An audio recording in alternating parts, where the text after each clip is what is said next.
Hi students, my name is Faiz Shakir. Welcome to first chapter of your economics, the story of village Palampur. बच्चों, ये आपके economics का पहला chapter है और इस चैप्टर में बेसिकली हम लोगों को पढ़ना है कि भारत के गांव में प्रोडक्शन किस तरह से होता है, मतलब चीज़ों का उत्पादन किस तरह से होता है। मेनली हम लोगों को यही पढ़ना है। स्टार्टिंग में हम लोग पालमपुर गांव के बारे में पढ़ेंगे और फिर जो है जानेंगे कि प्रोडक्शन किस तरह से होता है। तो चलिए स्टार्ट करते हैं। सबसे पहले मैं आपको बता दूं कि ये जो पालमपुर गांव है यह एक हाइपोथेटिकल विलेज है, मतलब एक काल्पनिक गांव है। आप अगर भारत के किसी भी हिस्से में चले जाइएगा तो पालमपुर नाम का गांव नहीं मिलेगा, लेकिन ये जो पालमपुर नाम का गांव जो है ये भारत के मैक्सिमम गाँवों को, मैक्सिमम विलेजेस को रिप्रेजेंट करता है। मतलब आज के 21st सेंचुरी में भारत के मैक्सिमम गाँव पालमपुर की तरह ही हैं। तो चलिए स्टार्ट करते हैं। The Palampur village has around 450 families.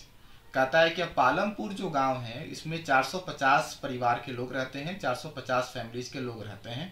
मतलब पालमपुर गांव का पॉपुलेशन बता रहा है। Which belongs to different caste and creed. कहता है क्या ये जो 450 फैमिलीज के लोग जो हैं इनकी जाति अलग अलग है। क्रीड का मतलब होता है मान्यता, बिलीफ, और इनकी मान्यताएं भी अलग अलग हैं। The main activities of Palampur is farming. कहता है कि पालमपुर में जो मेन एक्टिविटी जो है, मतलब पालमपुर में मैक्सिमम लोग खेती करते हैं। And 80 families of the upper caste own the majority of land in Palampur. और यहाँ पे कह रहा है कि देखिए पालमपुर में जो 80 अपर कास्ट के लोग जो हैं मैक्सिमम जमीन उन्हीं के पास है। यानी कहने का मतलब ये है कि भारत के गाँव में आज भी लैंड डिस्ट्रीब्यूशन नहीं हो पाया है जो कि होना चाहिए था। मैक्सिमम जमीन उच्च जाति के लोगों के पास है, अपर कास्ट के लोगों के पास है।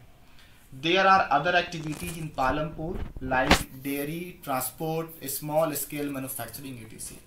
यहाँ पे कह रहा है कि पालमपुर के लोग, उनका मुख्य पेशा तो खेती है ही है, उसके अलावा भी पालमपुर में और भी बहुत सारे काम होते हैं। जैसे बहुत सारे लोग जो है वह डेयरी से जुड़े हुए हैं, दूध के उत्पादन से जुड़े हुए हैं। बहुत सारे लोग जो है वह ट्रांसपोर्टेशन में हैं, स्मॉल स्केल मैन्युफैक्चरिंग वगैरह पालमपुर में होता है उससे जुड़े हुए हैं। Which also helps run the economy in the Palampur. जो कि कहता है कि पालमपुर की अर्थव्यवस्था को चलाने में मदद करता है। मतलब खेती के अलावा आप देखेंगे कि पालमपुर में सिर्फ लोग खेती नहीं करते हैं बल्कि और भी व्यवसाय से जुड़े हुए हैं। Many of the houses in the village are well equipped with electricity। कहता है क्या कि पालमपुर में बहुत सारे ऐसे घर हैं जहां पर इलेक्ट्रिसिटी है, मतलब बिजली वहां पर आ चुकी है। आजकल आप देखेंगे कि भारत के मैक्सिमम गांवों में बिजली जो है वह पहुंच चुकी है। तो कहता है कि पालमपुर के बहुत सारे गांवों में बिजली है। Electricity is also responsible for the tube wells in the fields. और कहता है कि इलेक्ट्रिसिटी की वजह से ही आप देखेंगे कि जो गांव में जो लोग खेती करते हैं वो ट्यूबवेल्स की मदद से करते हैं। कहने का मतलब ये है, यानी कहने का मतलब अगर सपोज कीजिए कि इलेक्ट्रिसिटी नहीं हो तो फिर आप खेती कैसे कीजिएगा, मतलब ट्यूबवेल्स की मदद से आप खेती कैसे कीजिएगा, ये पॉसिबल नहीं है। तो कहता है कि इलेक्ट्रिसिटी की वजह से पालमपुर के जो किसान जो हैं वह ट्यूबवेल्स की मदद से खेती करते हैं। Many small businesses also use electricity for their daily purposes.